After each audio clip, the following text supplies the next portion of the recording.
(2026년 7월 26일) 이정훈입니다. 샌프란시스코에서 AI 서밋 한바탕 쇼를 즐겁게 한 이재명 대통령, 전용기 타고 부인과 함께 브라질로 룰루랄라 날아갔습니다. 자, 샌프란시스코에서 1조 달러, 9,500억 달러 투자를 한다라는 대형 프로젝트를 발표했습니다. 그런데 이 방송은 7월 27일 월요일 날 아침부터 나갈 겁니다. 새벽부터. 그런데 오전 9시에 주식시장이 열리는데 삼성전자와 하이닉스 주가가 올라야 됩니다. 그런데 오르지 않는다면 어떻게 될까요? 주식시장은 굉장히 냉혹하고 객관적입니다. 월요일 날부터 국내 주가에서 SK 하이닉스하고 삼성전자 주식이 떨어진다. 그러면 이재명 대통령이 샌프란시스코에서 한 1조 달러 정도 되는 AI 투자는 헛것이 됩니다. 지난 6월 29일에도 이재명 대통령이 3대 메가 프로젝트를 발표했습니다. 그때 서남권에 800조 원, 충남권에 300조 원, 뭐 어쩌고저쩌고 해가지고 대략 1,500조를 투자한다 그랬습니다. 이걸 달러로 바꾸면은 1조 달러입니다. 6월 29일 1조 달러를 삼성과 하이닉스 등으로 하여금 AI 산업 등을 위해서 투자하게 만들겠다라고 발표했고, 그리고 25일인가요? 미국 샌프란시스코에 가서 다시 글로벌 빅4하고 한국 빅4를 모아놓고 역시 1조 달러, 뭐 9,500억 달러니까 거의 1조 달러를 투자하겠다고 발표한 겁니다. 그런데 먼저 발표했던 국내 투자 1조 달러를 발표했을 때 주식시장은 별로 반가워하지 않았습니다. 삼성전자는 그 발표가 있고 난 다음에 다음날 마이너스 5.84% 내렸습니다. 30만원대는 유지했지만은 33만원짜리가 31만원으로 떨어졌고요. SK 하이닉스는 262만원에서 265만원으로 0.84포인트 올랐습니다. 그러니까 삼전하고 닉스를 동원해서 1조 달러를 국내에 투자하겠다라고 밝혔음에도 불구하고 주가의 변동이 없었고, 그리고 지금 6월 29일 이후부터 지금까지 쭉 보게 되면 지금 삼성전자는 25만원대까지 떨어졌죠. 하이닉스는 160만원인가요? 많이 떨어져 있습니다. 3대 메가 프로젝트를 발표했는데 떨어졌습니다. 그런데 여기에 이재명 대통령이 다시 9,500억 달러의 투자가 있겠다고 하는데 삼전과 닉스의 주식이 하락한다. 그러면 시장은 이재명 대통령이 저렇게 발표하는 것들이 뻥이구나 이렇게 평가한다는 거죠. 이재명의 꿈이 무너져가는 거를 여러분은 보실 수 있을 겁니다. 지금 이재명 대통령 어떻게 보면은 참 처량해 보입니다. 부인하고 왜 저렇게 해외를 돌아다녀야 되는지 잘 모르겠어요. 자, 지금 그나저나 그는 뭐 국빈방문이니까 날아갔습니다. 그 다음에 국빈방문도 아닌 칠레하고 아르헨티나 돌아서 어차피 그쪽에서 한국 오는 거는 태평양으로 오나 대서양으로 오나 똑같으니까 안 가본 대서양 넘어서 프랑크푸르트 거쳐서 한국으로 옵니다. 아주 즐거운 외유를 즐기고 있는데 그 외유가 마지막이 될 수도 있다라는 예측을 조심스럽게 해봅니다. 물론 마지막은 아니겠지만 하락세가 시작되는 곳이다. 네. 어쨌든 2조 달러를 투입한다고 밝혔습니다. 그럼에도 불구하고 주가는 변동이 없고 오히려 떨어졌습니다. 많이 떨어지고 있습니다. 이 방송이 나가는 월요일 날부터 더 떨어지고 삼전 주식이 한 20만원까지 간다. 하이닉스 주식이 150만원 이하로 내려간다. 이재명 어려울 겁니다. 근데 그럴 가능성이 매우 높습니다. 그런 상태에서 8월에 민주당 전당대회에서 지금 김민석을 내세웠는데 김민석이 정청래를 이기지 못한다면 이재명은 어떻게 될까요? 이제 잘 보셔야 될까. 제가 앞선 방송에서 이재명이 AI는 발표했지만 정성호 법무장관은 떠났다라고 제가 보도를 했습니다. 풀었습니다. 이걸 잘 보시라고 풀었습니다. 지금 이재명 대통령은요, 자기의 측근이라고 하는 김용이라든지 또 이런 사람들은 뭐 여러 가지 문제로 다 걸려 있죠. 그리고 새롭게 짠 진용이 김민석이었는데 지금 당을 장악을 못하니까 김민석을 내보냈습니다. 근데 김민석이 정말로 이재명의 오른팔일까요? 제가 보기에는 이재명의 오른팔은 이번 정권에서는 정성호였다고 보입니다. 근데 정성호가 떠났습니다. 할 의지도 없고 힘도 없다 그랬습니다. 법무부 장관으로서. 왜냐하면 지금 법무부 검찰이 초토화됐잖아요. 지금 정성호 씨가 떠나니까 지금 검찰총장도 임명 안 하고 직무대리로 가는데 직무대리도 사표를 낼 가능성이 높다 그럽니다. 이제 검사들의 반발이 나오는 거죠. 왜? 법 체계를 너무 엉망으로 만드는 시도를 이재명 정권이 했기 때문에. 이재명 정권도 이거 자기는 하고 싶어서 하는 거겠지만 사실은 이재명 뒤에서 이재명을 밀어줬던 이재명을 아바타로 쓰고 싶어하는 개딸이라고 할 수 있는 강경파들이 요구해서 밀어붙인 건데 이렇게 하게 되면 대한민국은 안 됩니다.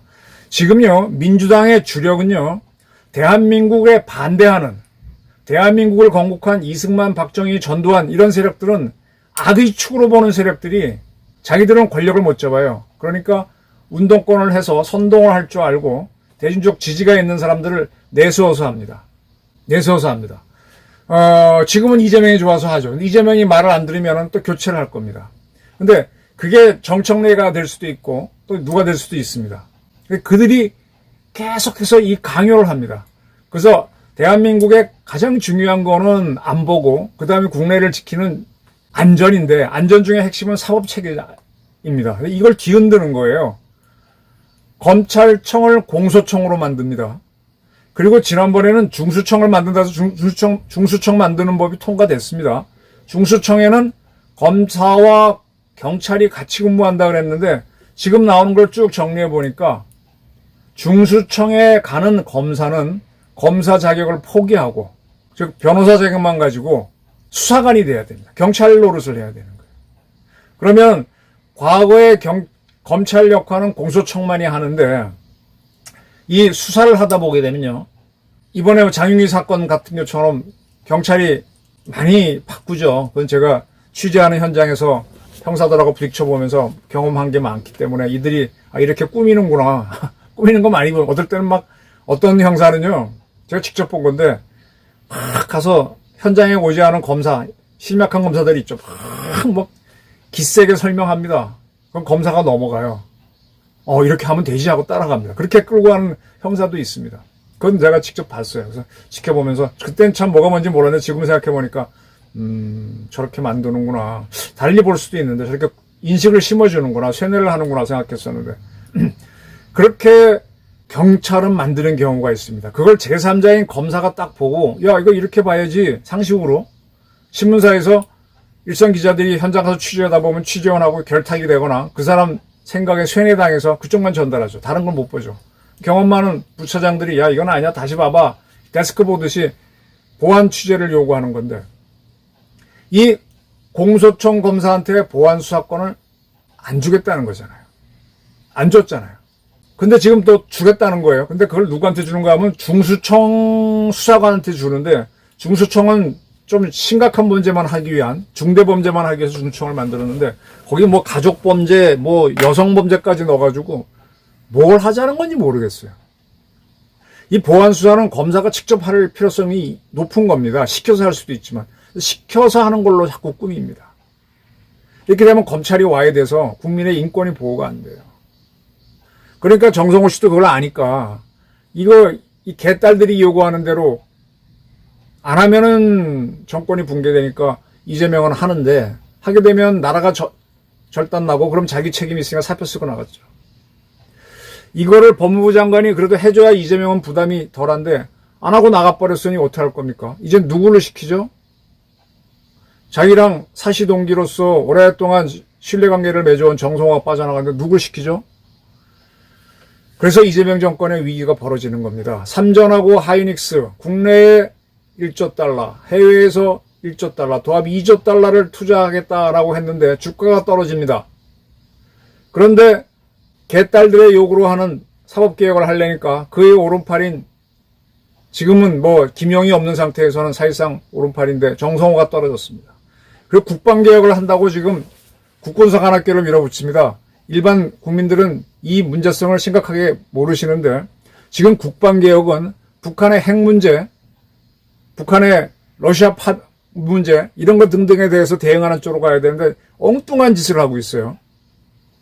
안기배가 그 총대를 메고 해주고 있습니다. 근데 안규백 씨는, 제가 아는 안규백 씨는 그래도 군을 오래 다뤄왔기 때문에 이거 문제란 거 본인이 알아요.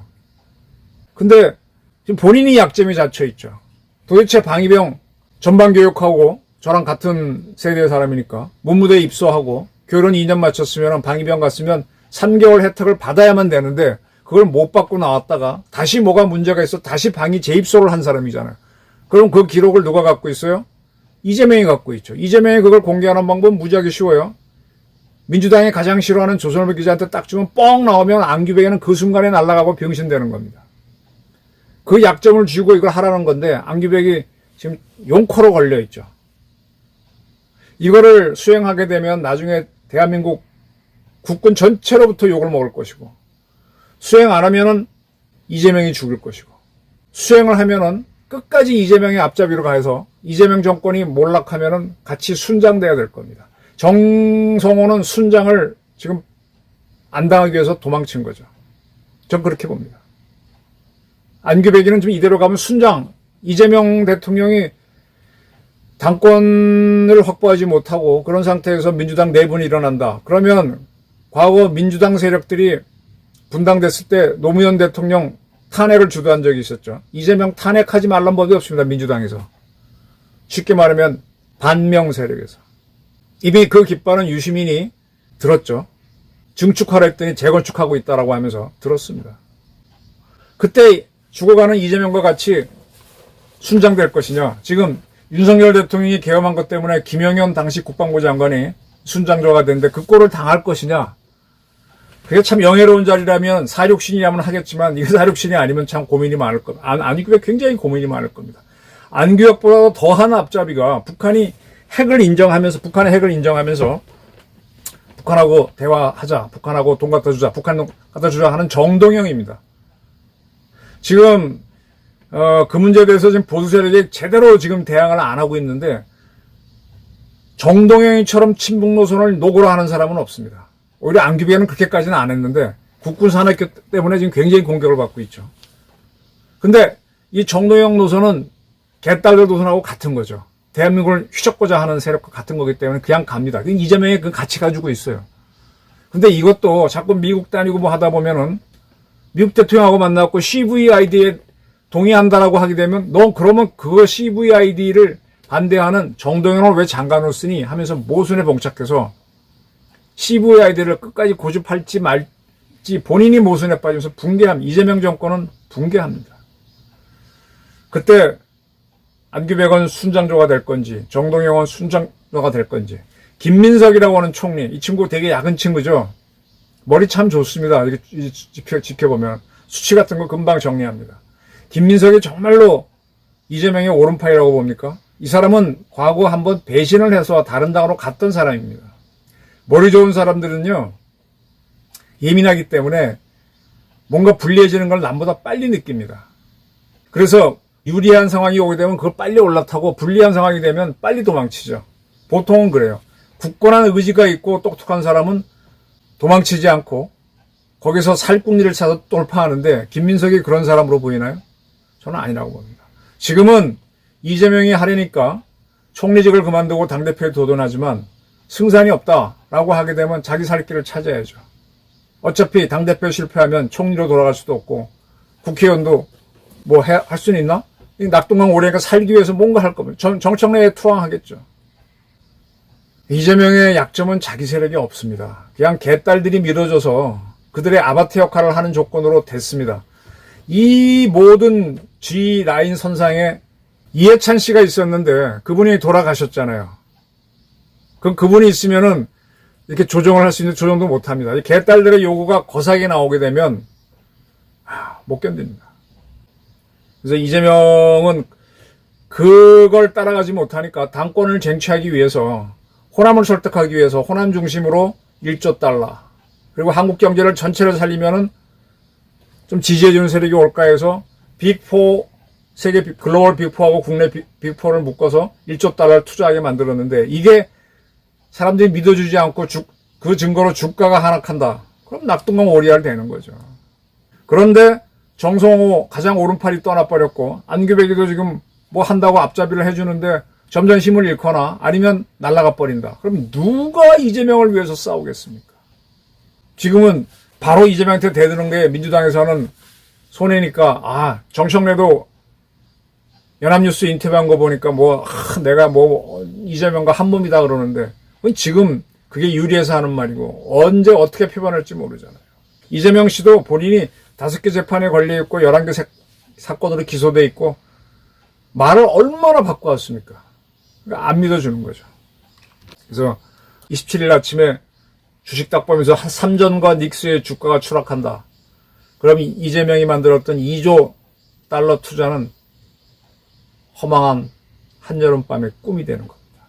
무럭무럭 피어올랐던 태풍처럼 태풍이 난 것도 이게 태평양에서 계속 열이 올라서 수증기가 보충이 안 되면 푹 꺼지죠.